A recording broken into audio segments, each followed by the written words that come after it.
Halo, herzlich willkommen in my podcast. Selamat datang di podcast saya kembali, podcast perawat di Jerman. Dan seperti biasa saya nggak sendiri karena kali ini juga ada temannya, namanya Kak Siwi. Kak Siwi ini fresh graduate banget. Boleh di-share atau kenalin Kak Siwi? Namaku Siwi, asal dari Bogor. Fresh graduate, benar fresh banget. Baru ambil sertifikat kelulusan minggu lalu, terus minggu ini, nggak 2 minggu lalu, terus minggu ini aku mau pulang ke Indonesia. Cepat sekali. Cepat sekali perjalanannya di Jerman. Kak Siwi boleh ceritain nggak kenapa waktu itu memilih Jerman sebagai tempat kuliah S2-nya? Kalau dulu abis lulus sih aku terbuka sama semua kemungkinan. Kayak aku coba daftar ke Jepang juga, terus aku juga sempat interview sama profesor Jepang. Cuma kayak nggak sesuai bidangnya gitu. Jadi nggak jadi. Terus nanya, terus habis itu tiba-tiba bisa dibilang ini takdir sih ya kayaknya. Jadi ada kakak tingkat aku satu lab juga di lab enzimologi, itu dia ngasih link ke aku gitu kan. Dia bilang kan kita pernah ngobrol gitu. Terus aku bilang iya aku tertarik nih sama ilmu tumbuhan gitu. Kayak aku kan udah belajar tentang bakteri gitu kan. Terus jadi kayaknya kalau mau belajar tumbuhan seru deh gitu. Maksudnya kayak next level organisme gitu kan. Gitu. Terus ya udah daftar terus ikutin tesnya, terus interview, terus ya gitu. Prosesnya berapa lama dari daftar sampai keterima gitu? Daftar itu kalau nggak salah terakhir tanggal 31 Maret. Terus 31 Maret 2020 itu daftar terakhir. Aku ingat banget aku masukin berkas tanggal 30 atau 29 gitu. Di pas ujung banget. Terus habis itu selang berapa minggu pengumuman, terus dikasih dikasih list buku gitu, ada 4 ada 8 tapi cuma 4 yang bahasa Inggris. Dan karena aku nggak bisa bahasa Jerman, ya udah jadi aku pilihnya fokusnya ke yang 4 itu yang bahasa Inggris gitu. Dan yang benar-benar aku baca cuma 1 buku gitu, sementara yang 3 lain aku nggak baca gitu. Terus kayak kita dikasih waktu buat belajar itu selama sebulan, habis itu tes. Jadi tesnya online gitu. Dari Jermannya begitu? Tesnya online pakai software, kalau nggak salah dulu namanya test reach gitu. Terus jadi kita tuh tes kan, tesnya ada di test reach itu. Terus di situ kita videonya wajib wajib nyala live gitu. Terus kayak mikrofonnya juga harus nyala. Terus ada pengawasnya juga. Dan pengawasnya itu tapi kita nggak bisa ngeliat pengawasnya siapa gitu, tapi pengawasnya bisa lihat kita ngapain. Gitu. Terus ya udah gitu. Terus habis itu kalau nggak salah bulan Juli itu aku mulai ngumpulin berkas buat daftar ulang. Atau iya, tunggu, wawancaranya bulan apa ya, aku lupa deh. Kalau nggak salah Juni apa Mei gitu wawancara. Maret, April dikasih pengumuman, terus Mei tes, habis itu Juni interview, terus Juli baru dikasih tahu kalau aku lulus dan bisa daftar ulang. Agustus daftar ulang, terus nyampe sini Oktober akhir banget gitu. Cepet banget ya prosesnya ya. Dari bulan Maret ya tadi ya? Maret bulan 3 sampai Oktober udah sampai di Jerman. Kalau boleh cerita, tadi udah sebutin belum Kak Siwi dulu ujian jurusannya waktu S1 apa? Waktu S1 aku belajar kimia. Di ITB ya? ITB. Belajar kimia, terus aku ambil tesisnya biokimia kan. Aku ambil tesis biokimia. Jadi karena SMP tuh aku suka sebenarnya sama biologi. Tapi kayaknya kayaknya waktu itu tuh jadi tuh mau ada OSN kan, OSN biologi gitu. Satu sekolah kayak Olimpiade Sains Nasional ya? Iya, terus habis itu diseleksi gitu kan satu sekolah. Nah, aku tuh nggak masuk. Jadi aku pikir kayak, mungkin pemahamanku di bidang biologi tuh kurang gitu, atau aku strategi belajarnya tuh salah gitu kan. Terus Tapi kan itu OSN. iya sih. Itu belajar sendiri karena emang seru kan biologi, kayak ngeliatin makhluk hidup gitu kan, kayak wow gitu, ada aja yang baru gitu kan. Terus itu SMP aku nggak lanjut OSN kan, jadi emang OSN tuh temen aku yang sekelas gitu. Terus waktu SMA aku sama temen aku juga satu SMA juga. Dan di SMA aku itu ada banyak orang-orang yang ahli biologi waktu SMP. Terus jadi aku kayak, oh ya udah, kalau gitu aku ke yang lain aja deh, siapa tahu mudah jalannya. Karena saingannya udah banyak gitu. Jadi aku ambil apa sih, kayaknya belajar kimia juga seru gitu. Oh gitu, terus aku belajar kimia. Jadi kayak S1 aku tesisnya biokimia, terus habis itu makanya S2 kayak pengen lagi gitu biologi gitu, kayak nyari-nyari alasan, nyari-nyari jalan. Nyari jalan buat kembali ke biologi lagi ya. Karena memang panggilan hatinya ke biologi sebenarnya. Sebenarnya sih, tapi otak aku kayaknya udah keajarin jadi otak kimia banget. Gitu ya? Iya, gara-gara 6 tahun kan, berarti aku belajar kimia dalam tuh dari SMA kelas 2, SMA kelas 3 kan, terus habis itu kuliah 4 tahun. Udah 6 tahun aku belajar kimia. Jadi kayak Sangat beda banget kah biologi dan kimia? beda banget. beda cara belajarnya. Cara belajar beda. Gimana bedanya? Kalau dari kimia itu sudut pandang kita dari dalam keluar. Kalau biologi belajarnya dari luar ke dalam. Gitu banget ya. Iya, ngerti nggak Kak? Ngerti dong kan kakak ini. Ya kan, ini kan buat umum ya, buat netizen juga. Tolong dijelaskan Kak. Ayo lupa, sorry. Jadi kalau misalkan di kimia itu kan kita kayak belajar apa ya? Kita belajar tentang atom-atom gitu kan. Dimulai dari yang kecil gitu kayak struktur atom, terus nanti dari atom-atom itu menyusun apa, terus menyusun sel, terus habis itu menyusun dan selain sebagainya gitu, atau menyusun struktur kayak benda mati kayak meja ini juga gitu, ya kan. Terus nanti interaksinya mereka kayak gimana gitu, ada juga gitu. Nah kalau misalkan dari biologi itu, mereka itu sejarahnya datang dari orang-orang luar, orang-orang primitif dulu tuh apa ya, nggak ngerti biologi gitu, tapi mereka cuma tahu gimana caranya mereka cuma tahu ini tuh bisa dimakan atau enggak gitu. Sedangkan biologi buat bertahan hidup ya, buat bertahan hidup gitu. Terus jadi mereka kayak coba-coba dari luar, terus jadi misalkan ada kodok gitu, terus nanti dibelah, terus isinya apa aja gitu kan. Oke gitu. Paham lumayan lah. Aku yang paling ingat itu nukleus. Apa itu nukleus? Itu inti atom. Inti dari inti. Inti atom. Lebih kecil lagi ada nggak? Ada lebih kecil lagi, proton sama neutron. Dia maksimal banget ya. Sebenarnya yang lebih kecil lagi Elektron. Habis itu nggak ada lagi. Habis itu ada yang lebih kecil lagi namanya quark. Oh quark, itu paling kecil banget. Seingat aku sih. Maklum nih, anak IPS ngobrol sama anak IPA, jadi harus banyak bertanya. Udah lulus IPA sejak kelas 2 SMA. Luar biasa.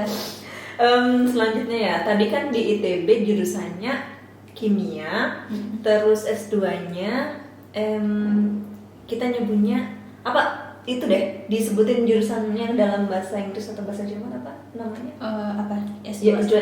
Plant science. Plant science, nyebutnya plant science aja. Kalau kata Kak Siwi di Indonesia berarti jurusan kalau di ITB sih ada namanya bioteknologi tumbuhan. Lebih ke situ ya. Tuh namanya bioteknologi tumbuhan. Kenapa sih atau bagaimana sih apa sih maksudnya bioteknologi tumbuhan itu? Jadi sebenarnya agak beda sih. Kalau misalkan yang di ITB mungkin emang dia fokusnya ke molekulernya gitu kan. Jadi gimana caranya mengubah suatu gen dari tumbuhan, terus nanti outputnya apa, apakah dia jadi nggak jadi seedless gitu, misal itu gampangnya, atau jadi jadi tahan banjir kayak gitu juga bisa kayak gitu. Tapi kalau yang di tempat aku kuliah ini kemarin dia tuh ada kelompok keilmuan yang terkait molekuler sama terkait sistematik. Jadi kalau sistematik biologi itu lebih ke taksonomi, kayak mengklasifikasikan tumbuhan, kayak tumbuhannya di list ini ketemu nih di suatu gunung, terus dia bentukannya kayak apa gitu, terus nanti ditulis, habis itu nanti dicocok-cocokin ini kira-kira masuk ke kelompok mana gitu. Itu namanya apa yang itu taksonomi sistematik biologi. Terus nanti dihubungin sama evolusinya gitu. Maksudnya kayak keberagaman Ya, macam-macam tumbuhan ya, itu bener. itu masuknya di situ. Keberagaman hayati, keanekaragaman hayati. Keanekaragaman. Jadi kayak kalau di Indonesia keanekaragaman hayatinya lebih luas daripada di Jerman, berarti masuknya di situ. Itu berarti masuk juga di jurusan itu enggak? Apanya? Di Yang bioteknologi tumbuhan. Ya, yang di ITB. Entah yang di ITB atau di sini yang di Jerman. Wah, kalau yang di ITB aku nggak tahu Belum sih. tahu, tapi kalau yang di Jerman Kalau yang di Jerman iya masuk ya. Terus kayak apa sih, mereka juga belajar itu digabung sama behavioral science gitu. Jadi kayak interaksi antara spesies ini di ekosistem ini sama apa sih namanya polinatornya gitu. Jadi yang menyerbukinya dia gitu, hewannya gitu. Jadi kayak behaviornya, apakah hewan ini nanti bakal bermigrasi ke sini kalau misalkan ada perubahan iklim atau apa kayak gitu, atau perubahan musim atau apa gitu. Interesan. Ya seru banget sih, tapi susah. Kenapa susah? Apa susahnya? Apa yang menurut kamu bikin susah? Tapi ini cerita sih.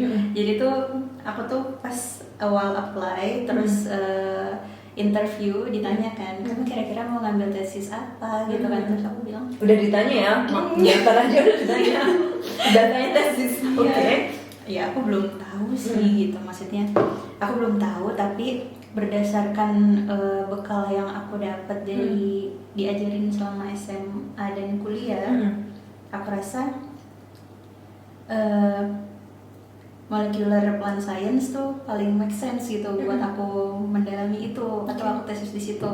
Tapi pas aku nyampe di sini, aku tuh ngerasa pas semester 1, ih kok gini-gini aja ya. Jadi molecular plant science itu pasti hubungannya pasti apa ya, skenarionya tuh aku ngubah suatu gen, dan gen itu nanti bakal jadi RNA terus jadi protein, terus nanti proteinnya bakal apa gitu, terus nanti outcome yang secara kasat mata tuh kayak apa gitu kan. Terus aku ngerasa kayak bosan banget gitu, masa protein lagi kan gitu. Terus aku juga pengen dong belajar tentang tumbuhan gitu. Terus akhirnya aku ngambil banyak mata kuliah itu yang sistematik itu. Jadi kayak aku mengenal morfologi tumbuhan, evolusi tumbuhan, fisiologinya gitu kan. Terus dari situ tuh ternyata susah banget itu, karena mungkin ada banyak istilah-istilah baru yang aku nggak tahu gitu. Dan pas jadi tuh aku ikut praktikum juga kan. Praktikumnya itu kita dikasih suatu tumbuhan, sampel tumbuhan yang asli gitu. Terus kayak terserah gitu, kita mau ngedisek apa gitu, kita mau memperhatikan itu bagian apanya yang kita perhatikan tuh terserah gitu. Yang penting habis itu kamu report gitu. Terus aku harus merhatiin apa? Aku harus merhatiin apa? Aku bingung gitu kan. Aku harus ngedisek bagian mana, aku bingung gitu kan. Jadi kayak yaudah gitu sedikit-sedikit. Habis itu ada juga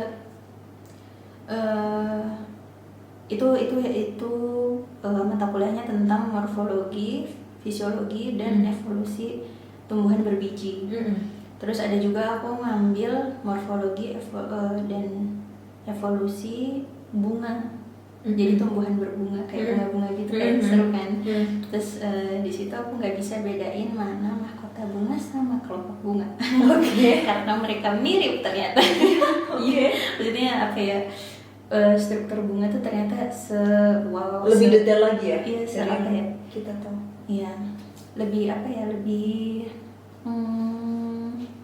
harus jeli sih gitu. Kadang misalkan ini aku nemu benang sarinya tuh ada 4, tapi dia tuh strukturnya kayak apa sih ini, pentagon ya, yang ada segi berapa? Segi 5 pentagon kan? Segi 5 pentagon. Yang ada atasnya. Yang hexa yang 6 ya. Jadi yang kayak gini, gini gitu kan. Terus di situ tuh yang bawah doang tuh yang ada tuh, yang 4 di bawah. Aku bilang benang sarinya tuh ada 4. Ternyata dibilang benang saring itu harusnya 5, tapi yang satu tuh reduce. Dari mana aku tahu kalau itu reduce?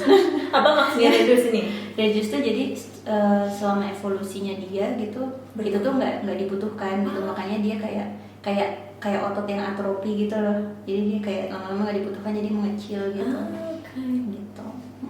Keren. Sedetail itu teman-teman. Mantap banget.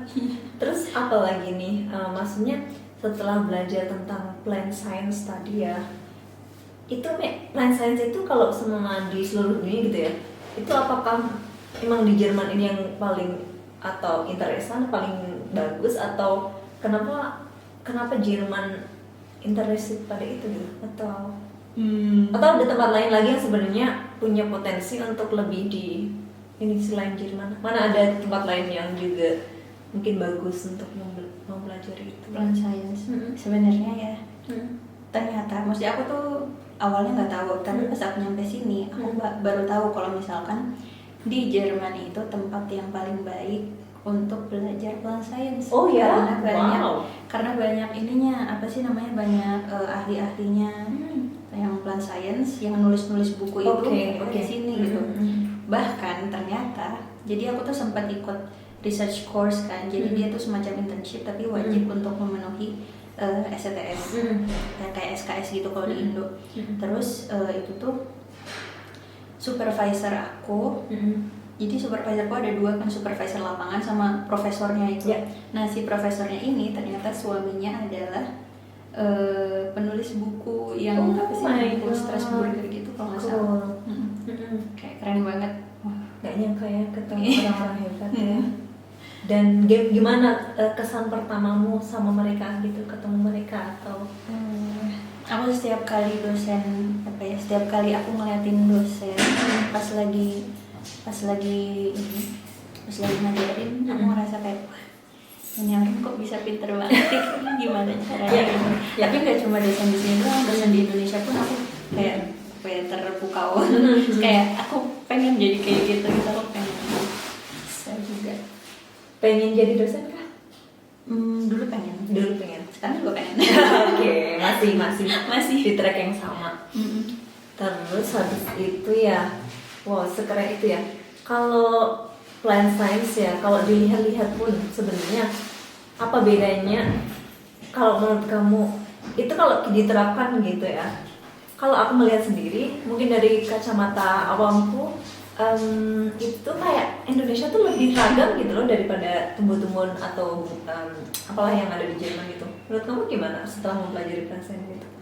Setelah mempelajari plant science, jujur aja, mungkin karena di sini itu iklimnya 4 musim, sedangkan di Indonesia itu iklimnya tropis yang cuma 2 musim doang kan, musim panas sama musim hujan. Aku ngerasa justru lebih banyak keanekaragaman hayati itu yang di 4 musim itu.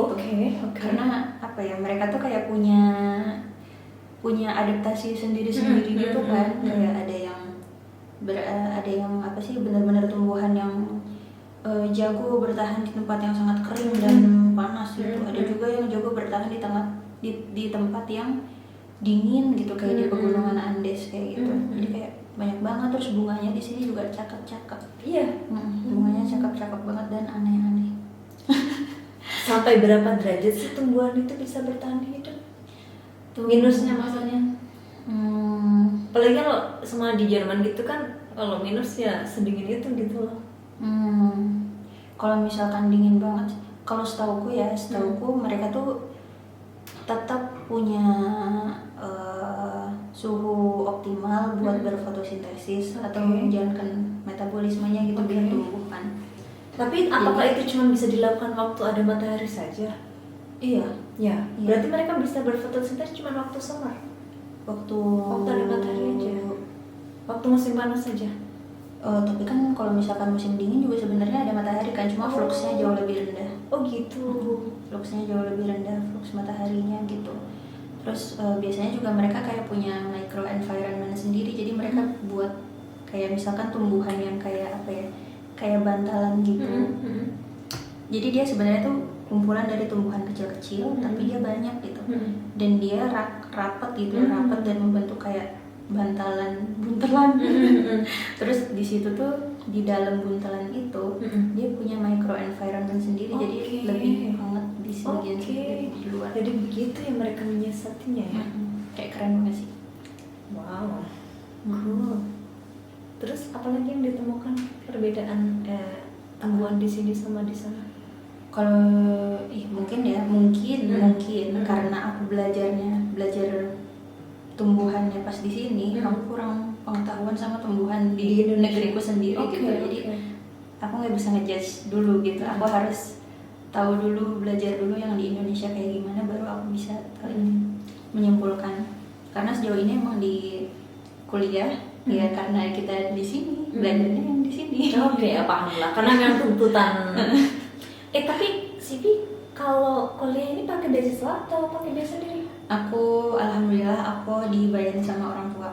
Jadi aku dibiayai sama orang tua gitu. Luar biasa. Jadi dulu tuh sebenarnya aku sempat daftar ke ini kan, Wageningen di Belanda. Ya, itu banyak banget orang Indonesia. Terus habis itu tuh aku daftar molecular life science. Terus alhamdulillahnya keterima. Tapi academic fee-nya gede banget. Lebih mahal di sana. Kalau nggak salah 18.000 gitu per tahun, per academic year gitu. Terus kayak aku nggak mau gitu. Mahal banget. Iya kan? Oke. Aku nggak mau gitu. Terus kayak apa sih namanya? Ya udah berarti cari di tempat lain aja gitu yang tuition free gitu kan. Ya udah. Di sini kan? Ini free ya? Wow. Nggak free sih. Maksudnya kita kan semester 3 gitu kan? Kita atau bayarnya berapa?